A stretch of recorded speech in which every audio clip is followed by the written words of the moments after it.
Cross-site scripting or XSS is defined as a computer security vulnerability found in web applications. XSS allows for code injection by malicious web users into internet pages viewed by other users. In an XSS attack, the attacker gains the ability to see private user IDs, passwords, credit card information, and other personal identification. Cookie stealing and session overriding are the other effects of cross-site scripting. A general idea earlier used to be that injecting scripts into the search parameter of a search engine would be the fastest way to find out whether the web application is vulnerable to cross-site scripting or not. But with no such avenue now, the focus is on in-depth URLs in the web application where multiple parameters are passed. If any one of the parameters is susceptible to code injection, injecting a script would lead to its execution and thus prove that XSS is applicable on the application. Now there are so many aspects and parameters of a web application which are passed during normal mode of operation that it is hard to keep track of each of them. Apart from that, hiding malicious JavaScript in iframes present in the web application would enable a lot of data compromise. Cross-site scripting stems from the notion that a malicious website has the ability to load another website into another frame or window. This is accomplished by JavaScript, which is used to read or write data on the other website. There are several types of cross-site scripting vulnerabilities based on the type of injection and platform and can be classified as non-persistent, persistent, and DOM-based. All these subtypes shall be glanced upon in the subsequent slides. Non-persistent cross-site scripting is a temporary form of injection vulnerability. These holes show up when data provided by a web client is used immediately by server-side scripts to generate a page of results for that user. When non-validated user supplied data has been included in the resulting page without HTML encoding, this will allow client-side code to be injected into the dynamic page. An example could be when an attacker convinces a user to follow a malicious URL that injects code into the results page, thus giving the attacker full access to that page's content. This type of attack could also lead to unverified redirects to phishing pages, leading to identity theft. The persistent or type 2 XSS vulnerability allows most powerful kinds of attacks. This form of vulnerability exists when data provided to a web application by a user is first stored on the server, that is database, file system, or any other location. Eventually, this will be displayed to users in a web page without being encoded using HTML entities. This could lead to cookie stealing and session overriding, or even allow access to the client operating system. Rumor has it that if persistent XSS vulnerabilities found in the web application, a well-directed script code could lead to information about the internal network that the server is connected to. This level of pervasiveness is indeed something that should be accounted when performing proper audits. Before we go into DOM-based injection, let us just get an overview of what DOM is. DOM, or Document Object Model, is a programming interface that provides a way for the values and structure of an XML document to be accessed and manipulated. Tasks that can be performed with DOM are navigate an XML document structure, which is a tree stored in memory, report the information found at the nodes of the XML tree, and add, delete, or modify elements in the XML document. In this form of injection, piece of JavaScript accesses a URL request parameter and uses this information to write some HTML to its own page. This information is not encoded using HTML entities. An XSS hole will likely be present. This written data will be reinterpreted by browsers such as HTML and could include additional client-side script. Apart from cross-site scripting, there are several other vulnerabilities which are closely related, such as cross-zone scripting, HTTP header inspection, HTTP response splitting, and cross-site request forgery.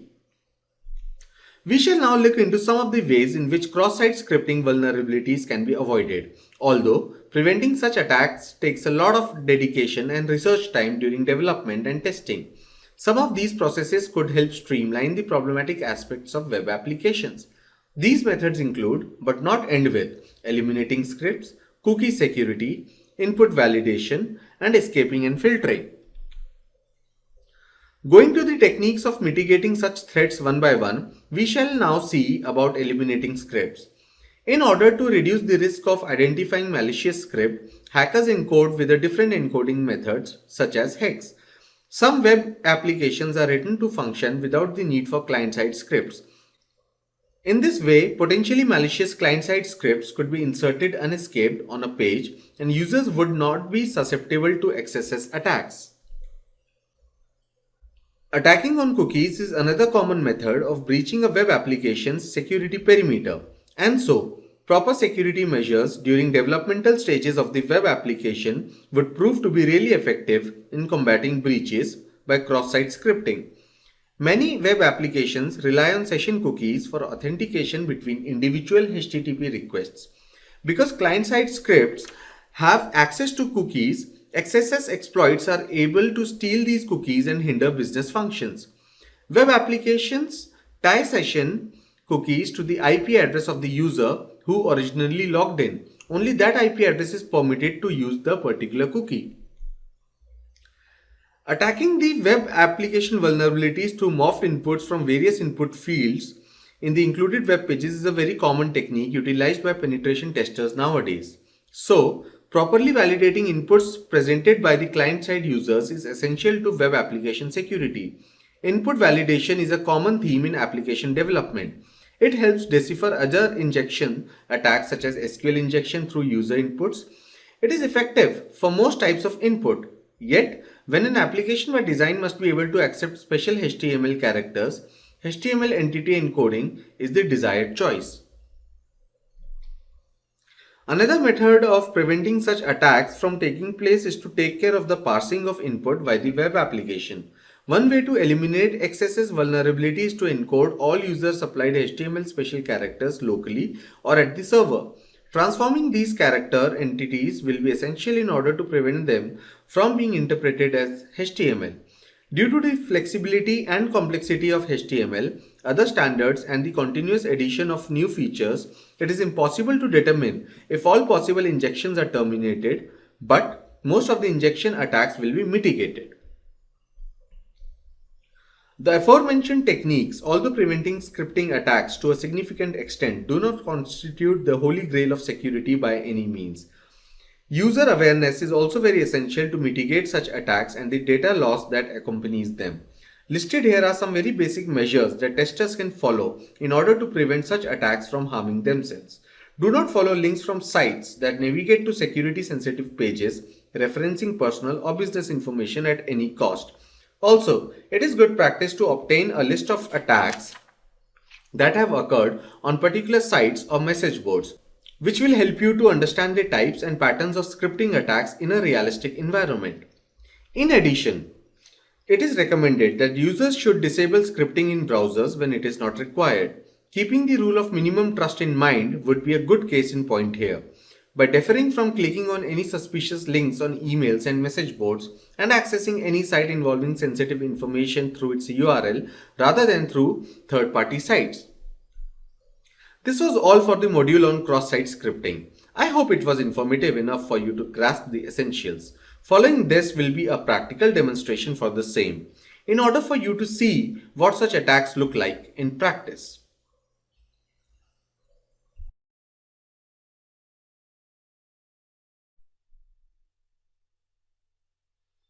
Let's start with the demonstration of cross-site scripting. Now open the website. Now I'm using the website testphp.vulnerable.com. Now see how to test the cross-site scripting. I go to the tab which has a text box. Now I type a script,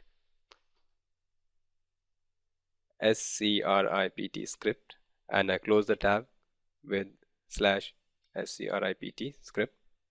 Now I want to display the alert message. I type alert, ALERT, and I display my message. My message is hello, HELLO space Innobuzz.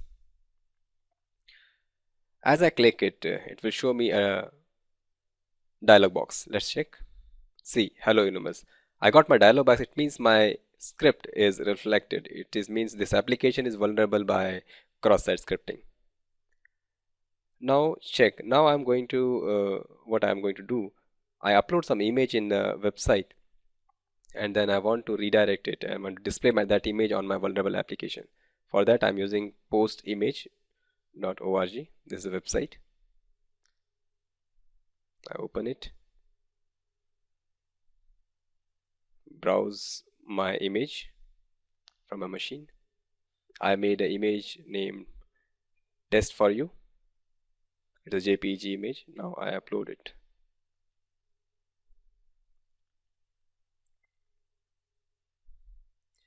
So my image is uploaded. Let's check how it will show when somebody click it, or it will come in the portal.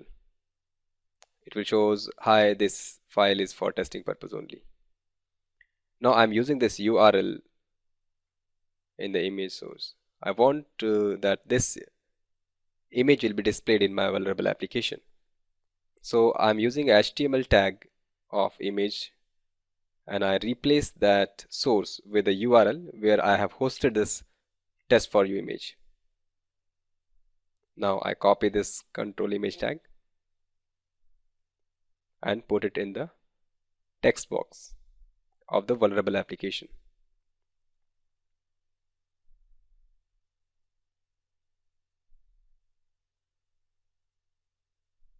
Now see, this image is displayed in the portal. It means this application is vulnerable with cross-site scripting. So this is the demonstration of cross-site scripting.